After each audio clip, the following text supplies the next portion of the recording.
Hi there, you guys, and welcome back to SA Social Media News, where we get to bring you the hottest, hip, and happening entertainment news. Please don't forget to like, share, and subscribe if you haven't done so.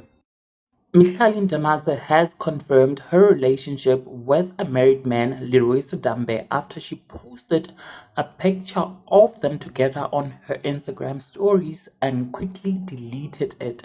But unfortunately, it was already captured by social media users, you guys. Mihlali trended a week ago after leaked photos and videos of her and Leroy Sidambe, who is married, got leaked on social media.